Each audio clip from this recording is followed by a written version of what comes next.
You are back with us on America's Forum, and we're glad to have you. I'm J.D. Hayworth. We're certainly glad to have you. I'm John Bachman. Thanks for sticking around. J.D., earlier this week we heard the president, or I can't even remember, maybe that was last week, so excited about the enrollment numbers for Obamacare. But yeah, magically getting up to 7.1 million. Imagine that coincidence right there at the time to report. Yeah, but maybe that the victory lap was taken a little bit too soon.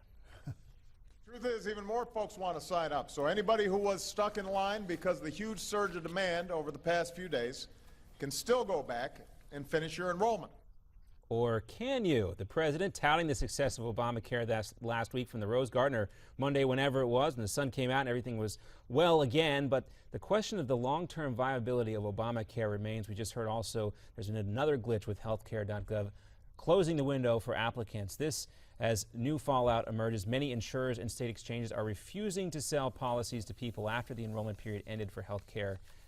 A lot of trouble on the horizon with the president's signature piece of health care legislation. Joining us right now to discuss that is Chelsi Henry, a Republican strategist. Chelsi, it's great to talk to you.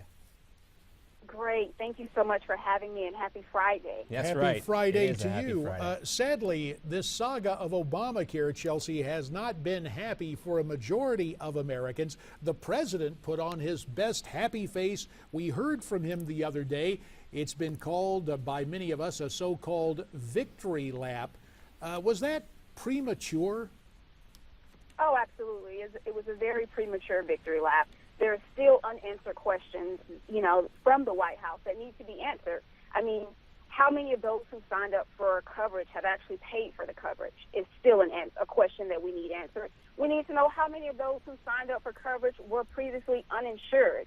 So there's numbers that need to be shared. There's information that has not been shared. And so until then, there's no victory lap for the president or his administration.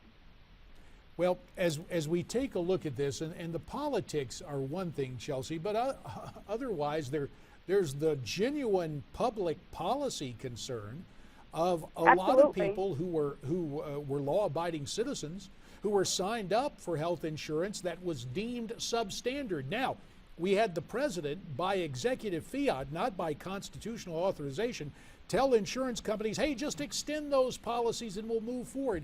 But we're hearing now that the problem still exists for a lot of folks who had insurance. If you were to rate, Chelsi, the largest problems the American people are having with this so-called health care reform, based on what you've heard from people in terms of public policy, what are the three major enduring problems you see with Obamacare? Absolutely. So there is that expectation of insurance premiums that will continue to hike, especially as we enter into 2015. We also have the issue of how it is affecting small business owners and their employees. We're losing jobs. People, their hours are being cut back.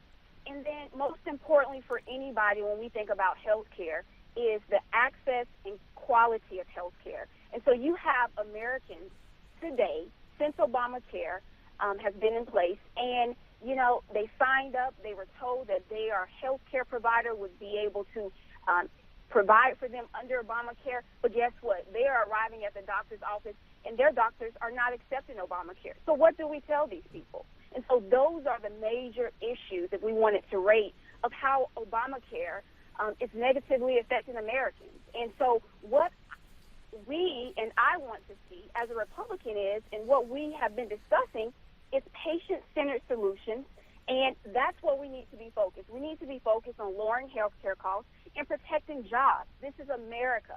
And so an individual, if they have a desire to start a business, to work for a small business, that should not be hindered by acts such as Obamacare. Well, Chelsi, let's switch up topics a little bit and talk about those young people that the administration has tried so hard to court for the Affordable Care Act enrollment. Those are the same folks that the Republican Party has had a hard time courting to vote for them. Can you talk about what impact you think Obamacare might have on the younger portion of the electorate? Absolutely. Well, the eyes of young voters, those young voters who hope to get the president elected, their eyes are now open. Because again, you're looking at college students, you're looking at those who have recently graduated, and they're unable able to get a job. The national unemployment rate for youth is double that of the regular unemployment rate. Their eyes are being opened. And so with the effects of Obamacare and just them simply not being able to get a job, I think that it has opened the door, and the Republicans, we are walking through that door and sharing with them our solutions, sharing with them how we want them when they graduate from college to be able to find a job, how we want them to not have to go back to their parents' homes after they graduate. And so those are the things that we are discussing. Those are the things that we are sharing with young voters.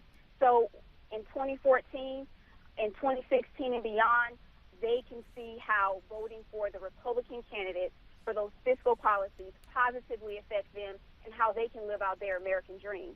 Chelsi, we would be remiss if we did not point out that the Republican National Committee dubbed you one of its rising stars, being from that key demographic group, 18 to 34.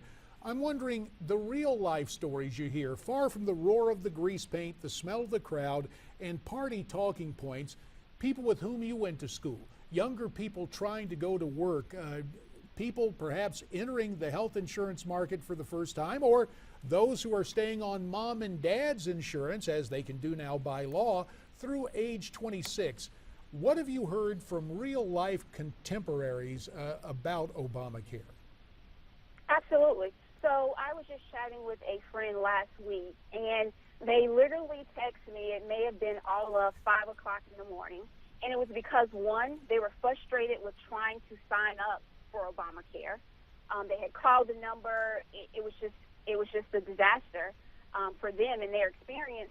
But then to also later talk to this individual and just hear their frustration, because they're 27, so they can't go into their parents' health insurance. They're having health issues. They are in graduate school, living from student loans, student scholarships, and so they don't have the extra funding to just go to a doctor and get help.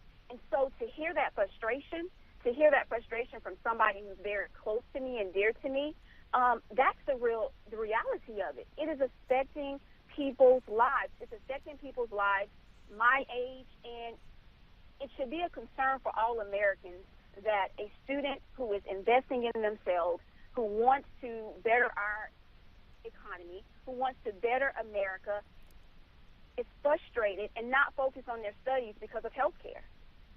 Well, Chelsi Henry, we very much appreciate your input. We can see why the Republican National Committee has named you one of its rising stars.